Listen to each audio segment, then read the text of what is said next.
5 seconds. The role of the university. I shall first deal with the problem of education and employment.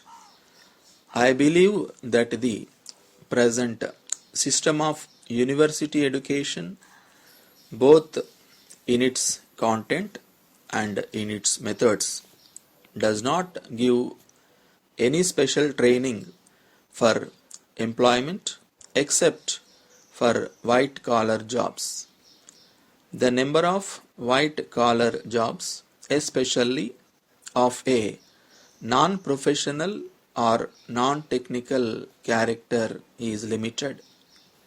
One has to make it clear to the university entering student community that the demand of white collar employment is becoming less. They should not therefore waste their time and money in getting university education. Even white collar jobs should be made more easily available to young men and women who have completed their secondary education.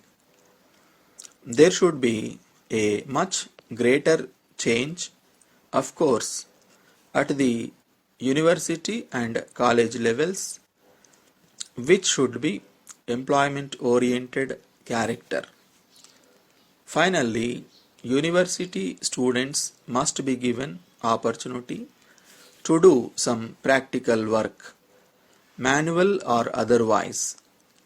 When they finish their education, they will not just become seekers of jobs, but start new economic activities on their own. If these suggestions are carried out, the prospects of rising unemployment among graduates will diminish, if not disappear altogether.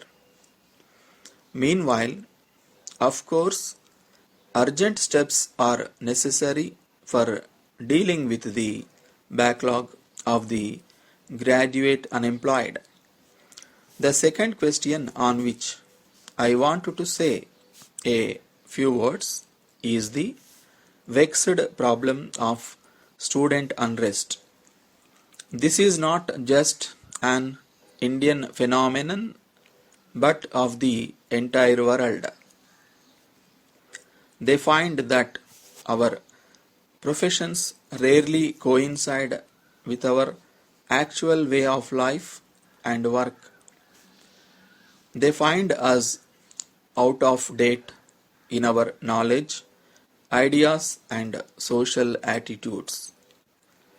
This is a conflict between generations where the young stand for participation in both decision making and implementation. Speeches on discipline are no solution. What is required is understanding on the part of the old of the desires and values of the young.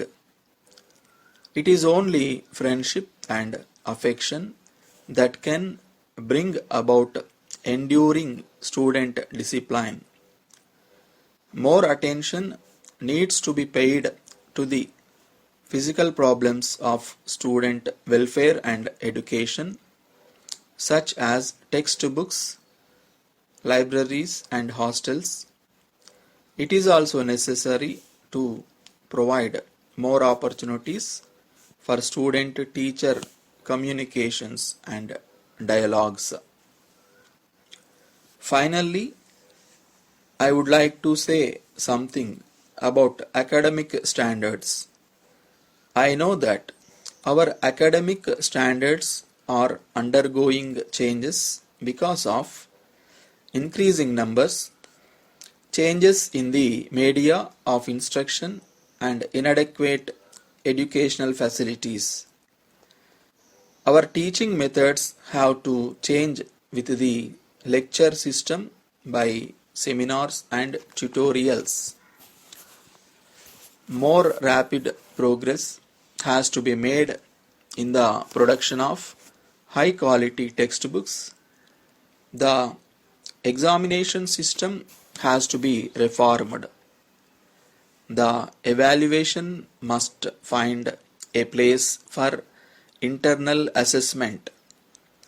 Our graduates constitute the bulk of what we may call the elite in our society, and it is this elite class that has to inspire the masses of our people with the sentiments of a common nationality and a citizenship. They cannot do if they are themselves divided in their minds and hearts by caste, communal, religious, regional, and linguistic barriers. Those in charge of our universities can do a great deal by instituting among their graduates a sense of Indian cultural unity and national integration. Similarly, it is at the university stage that we can cultivate the sentiments of respects for human dignity. I wish you all success, my young friends who have graduated from this university, in your future career. Dear sir, I wish to make a few suggestions regarding examination reforms, which, if adopted, will rectify the present defects and malpractices in examinations. The students shall be allowed to bring into the examination hall as many books as they desire. They must be allowed to go through their books while they prepare their essays in answering the questions. The questions have to be set in such a way which will give them a clear picture of the understanding capacity of the examinee in the subject. As far as possible, there shall be no direct questions under any circumstances.